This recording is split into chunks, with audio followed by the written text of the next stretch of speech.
Welcome back to ITZ English. मैं इम्तियाज़ अहमद आपके YouTube channel ITZ English में आपका स्वागत करता हूं। जैसा कि आप सबको पता है कि प्राचीन विचारधारा के अनुसार सेंटेंसेस को 5 भागों में बांटा गया है: assertive, interrogative, imperative, optative, exclamatory. इसके पहले वाली पीरियड में मैंने असर्टिव सेंटेंस के बारे में डिटेल के साथ आपको बताया है। आज के इस शॉर्ट सेशन में मैं सेंटेंस के दूसरे प्रकार इंट्रोगेटिव सेंटेंस के बारे में आपके साथ डिस्कस करूंगा। डिस्कस करने से पहले हम लोग इंट्रोगेटिव वर्ड को समझें। ये जो वर्ड है इंट्रोगेटिव, ये बना है इंट्रोगेशन से।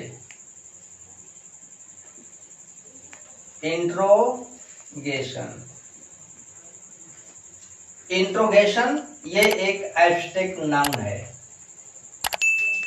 इसका एक सिनोनिम होता है इंक्वायरी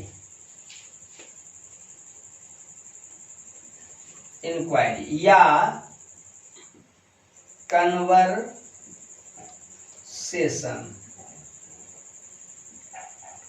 इंट्रोगेशन का मतलब वार्तालाप, इंक्वायरी का मतलब पूछताछ, कन्वर्सेशन का मतलब बातचीत, वार्तालाप।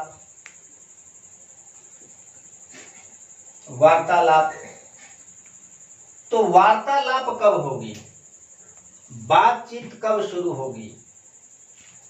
तब शुरू होगी जब हमारा सेंटेंस इंट्रोगेटिव होगा। यानी कि इंट्रोगेशन से हमने एक एडजेक्टिव बनाया। इंट्रोगेटिव कौन सा चीज? तो सेंटेंस, अर्थात ऐसा सेंटेंस जिसमें इंट्रोगेशन हो, जिसमें इंक्वायरी हो, जिसमें कॉन्वर्सेशन हो, बातचीत हो। तो बातचीत कब होगी? तो बातचीत तब होगी जब आप कुछ पूछेंगे और सामने वाला रिप्लाई करेगा, फिर सामने वाला पूछेगा, फिर आप रिप्लाई करोगे। तो इस तरह से कन्वर्सेशन शुरू होगा। यानी कि ये सेंटेंस ऐसा सेंटेंस है जिसमें हमें कॉन्वर्सेशन करना है, बातचीत करना है। मतलब इंट्रोगेटिव सेंटेंस को अगर डिफाइन करना हो तो एक शब्द काफी है। कह देंगे अ क्वेश्चन,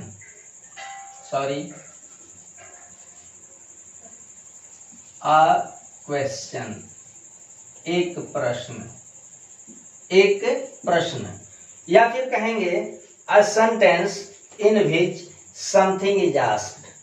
एक ऐसा वाक्य जिसमें कुछ पूछा जाए, वह आपका इंट्रोगेटिव सेंटेंस होता है। जैसे पहला क्वेश्चन मैं करता हूं कि आर यू बिजी? क्या तुम व्यस्त हो?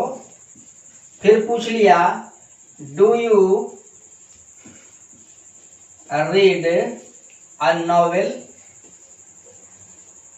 क्या तुम नॉवेल पढ़ते हो? Why do you vex me? तुम मुझे क्यों चिढ़ाते हो? Where do you live? अब आप देख लो, इन सारे सेंटेंसेस के अंदर कोई ना कोई एक इंक्वायरी की गई है। कन्वर्सेशन के माध्यम से पूछताछ किया गया है। जैसे पहले में पूछा गया है कि आर यू बिजी? क्या तुम व्यस्त हो? आप आंसर दोगे तो फिर कन्वर्सेशन शुरू होगा। Do you read a novel? क्या तुम नॉवेल पढ़ते हो? जवाब दोगे, कन्वर्सेशन शुरू होगा। वाई डू यू वेक्स मी? तुम मुझे क्यों चिढ़ाते हो? जवाब दोगे, कन्वर्सेशन शुरू होगा। Where do you live? कहाँ रहते हो? कन्वर्सेशन शुरू होगा जवाब देते ही। तो ये सारे के सारे सेंटेंसेस जो हैं इंट्रोगेटिव सेंटेंस हैं, अर्थात वह सेंटेंस जिसमें हम कोई प्रश्न पूछें वह हमारा इंट्रोगेटिव सेंटेंस होता है। अब इंट्रोगेटिव सेंटेंस दो प्रकार का होगा, एक डायरेक्ट क्वेश्चन होगा और दूसरा इनडायरेक्ट क्वेश्चन होगा। दोनों टाइप्स के क्वेश्चन को हम विस्तार से देखते हैं। इंट्रोगेटिव सेंटेंस दो टाइप के होते हैं। पहला होता है डायरेक्ट क्वेश्चन, प्रत्यक्ष प्रश्न, या फिर इसको हम लोग यस नो क्वेश्चन भी कहते हैं। दूसरा होता है इनडायरेक्ट क्वेश्चन, अप्रत्यक्ष प्रश्न। अब हम समझेंगे कि डायरेक्ट क्वेश्चन किसे कहेंगे और इनडायरेक्ट क्वेश्चन किसे कहेंगे।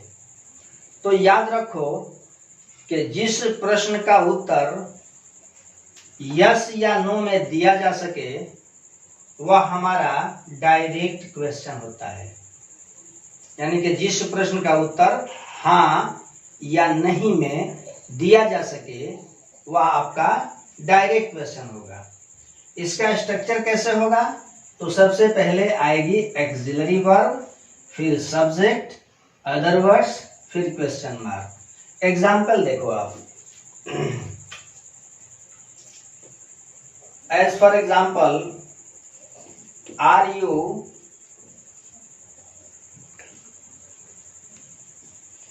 You ready? क्या तुम तैयार हो?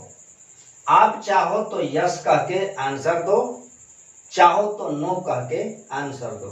यानी कि इस प्रश्न का उत्तर यस या नो में दिया जा सकता है, इसलिए यह प्रश्न हमारा डायरेक्ट क्वेश्चन है या फिर यस नो क्वेश्चन है। हैव यू अ काऊ? क्या तुम्हारे पास गाय है? आप चाहो तो यस कहो, चाहो तो नो कहो, पूरा का पूरा आंसर होगा। अब अगला देखो, इनडायरेक्ट क्वेश्चन, वह प्रश्न जिसका उत्तर यस या नो में नहीं दिया जा सके वह हमारा इनडायरेक्ट क्वेश्चन होता है। इसकी स्ट्रक्चर होता है QW। QW का मतलब what, when, where, why, how, which, ये हमारे QW होते हैं। और प्रत्येक QW प्रश्न करने के लिए अपने बाद एक्सिलरी वर्ब लेते हैं, जैसे am, is, are, was, were, do, does, did, has, had, shall, will. जब तक QW अपने बाद कोई सहायक क्रिया नहीं लेगा प्रश्न नहीं होगा। तो QW के बाद क्या आता है? एक्सिलरी वर्ब आता है, फिर इसके बाद सब्जेक्ट आता है और फिर अदर वर्ड्स और क्वेश्चन मार्क। एग्जाम्पल देखो, हमने कहा कि व्हाट इज योर नेम? आपका नाम क्या है? तो अब आप सोचो कि आपका नाम क्या है, what is your name. Yes कहने से काम चलेगा? नो कहने से काम चलेगा? नहीं। इस प्रश्न के आंसर में आपको कहना होगा कि my name is Anil, my name is mister Jha, तब जाकर के इस प्रश्न का आंसर होगा। यानी कि इस प्रश्न का उत्तर हम यस या नो में नहीं दे सकते हैं, इसलिए यह हमारा कौन सा क्वेश्चन होगा? इनडायरेक्ट क्वेश्चन होगा। अगला एग्जांपल देखो, वेयर डू यू लिव? तुम कहाँ रहते हो? तो अब जगह बतानी होगी कि मैं पटना में रहता हूँ, मुंबई में रहता हूँ। यस या नो कहने से आपका काम चलने वाला नहीं है, यानी कि ये भी प्रश्न हमारा इनडायरेक्ट क्वेश्चन है। तो अब शॉर्ट कर लीजिए कि जिस वाक्य में कोई प्रश्न पूछा जाए वह इंट्रोगेटिव सेंटेंस होता है। इंट्रोगेटिव सेंटेंस दो तरह के हो जाते हैं, कुछ ऐसे होते हैं जिनका आंसर हम यस या नो में दे पाते हैं, और ऐसे प्रश्नों को हम डायरेक्ट क्वेश्चन कहते हैं या फिर यस नो क्वेश्चन कहते हैं। इनका स्ट्रक्चर हो जाता है axillary verb, subject, other words plus question mark. दूसरा जो होता है वह इनडायरेक्ट क्वेश्चन होता है। इनडायरेक्ट क्वेश्चन वह प्रश्न होता है जिसका आंसर हम यस या नो में नहीं दे पाते हैं। ऐसे प्रश्न को हम लोग इनडायरेक्ट क्वेश्चन कहते हैं। इनका स्ट्रक्चर होता है सबसे पहले QW, इसके बाद सहायक क्रिया। सहायक क्रिया जरूर आएगी, अगर सहायक क्रिया नहीं आएगी तो फिर आपका इंट्रोगेशन नहीं होगा। इसके बाद subject, other words, question mark, जैसे what is your name, where do you live, what do you want to buy, वगैरह वगैरह। तो ये रहा आपका इंट्रोगेटिव सेंटेंस। अंत में, अब तक आपने मेरे चैनल को सब्सक्राइब नहीं किया तो प्लीज आप मेरे चैनल को सब्सक्राइब कीजिए, लाइक कीजिए, शेयर कीजिए, बेल आइकॉन को प्रेस कीजिए ताकि आपको फर्दर नोटिफिकेशन मिलती रहे। फिर मिलता हूं अगली पीरियड में सेंटेंस के एक और भाग को लेकर के। तब तक के लिए अलविदा, खुदा हाफिज।